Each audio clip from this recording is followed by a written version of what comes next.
On va parler d'assemblage sur le logiciel Creo paramétrique et pour ce faire, on va directement venir ici créer une nouvelle pièce. Cette pièce, je lui donne le nom de pièce simplement et je fais ici OK. Et à partir de là maintenant, j'arrive dans l'espace de travail et ce que je vais faire, je vais prendre le plan de face ici et je vais créer une nouvelle esquisse à partir de cela. Je vais venir ici redimensionner là et bien me positionner. Je viens prendre l'outil ligne.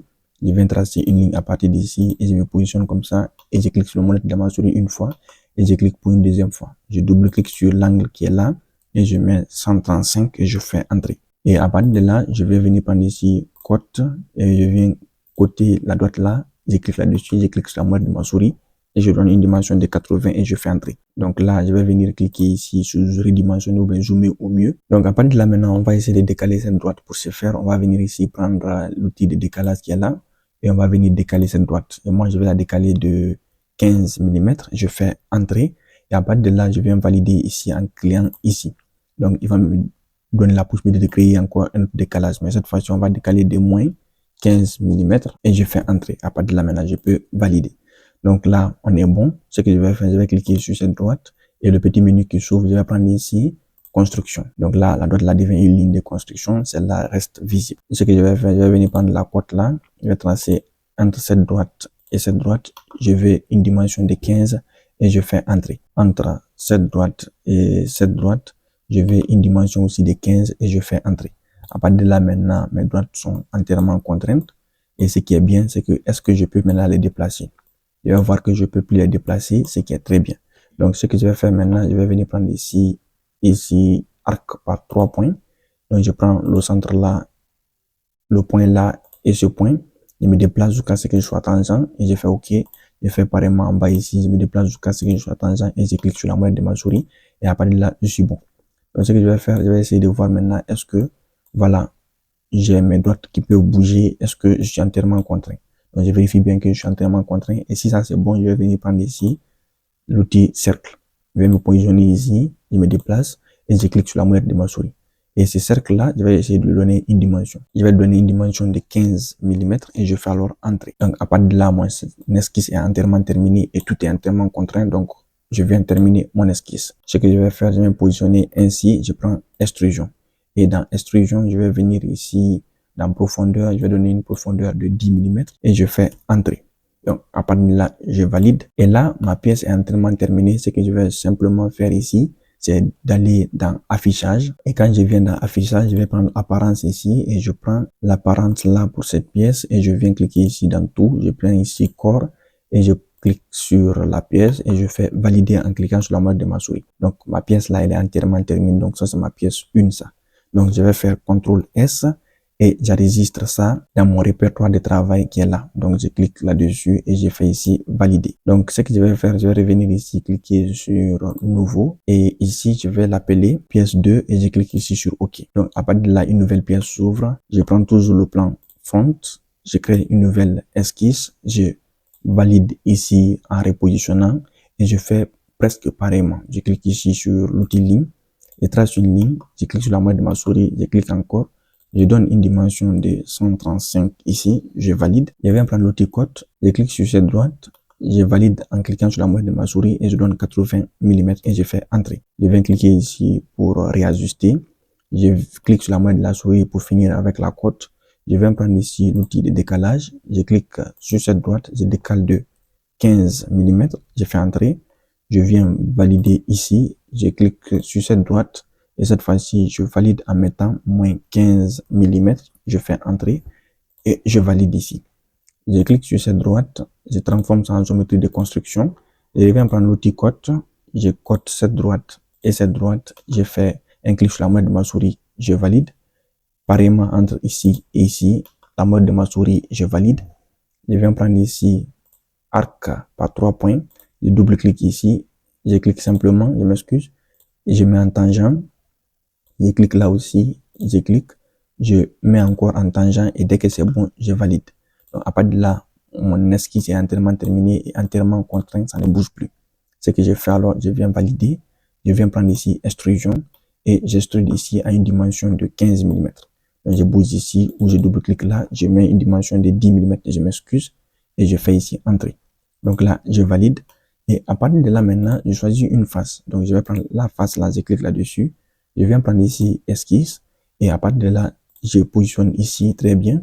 Je vais me permettre de tracer ici un cercle. Et ce cercle-là, quand je pointe ici, vous voyez le point là sort. Je clique là et je me positionne comme ça. Je clique sur la molette de ma souris. Cette dimension, je vais donner 14,8 mm par exemple et je fais entrer. À partir de là, vous allez voir votre cercle est entièrement contraint parce qu'il ne bouge plus. Et un symbole de concentricité ici apparaît ou coïncidence apparaît. Donc, vous cliquez ici sur valider. À partir de là, je m'oriente comme ça. Je clique sur extrusion. Et comme extrusion, ce que je vais donner comme dimension ici, je vais donner une dimension de 12 mm et je fais entrer. Donc ici, je valide en terminant comme ça. Et à partir de là, maintenant, ce que je vais faire, je vais revenir dans affichage. Et dans affichage, je viens prendre apparence. Et comme apparence, peut-être je vais prendre celui-là. Je clique sur là. Ici, je prends pièce ou bien corps. Je viens cliquer sur mon corps et je fais ici un clic sur la molette de ma souris pour valider. Donc là, mes deux pièces sont terminées. Ce que je vais faire maintenant, je vais venir cliquer ici sur, avant de faire ça, je vais enregistrer simplement et je fais ici OK. Je reviens prendre ici nouveau et là, au lieu de prendre pièce, je prends ici assemblage et je mets ici ensemble 1 et je valide. À partir de là, l'assemblage s'ouvre et ce que l'assemblage va me proposer de faire, c'est d'insérer des composants. Et là, entre les deux pièces que j'ai faites précédemment, quand je viens là, entre ma première pièce là et ma deuxième pièce, je vais insérer imprimer.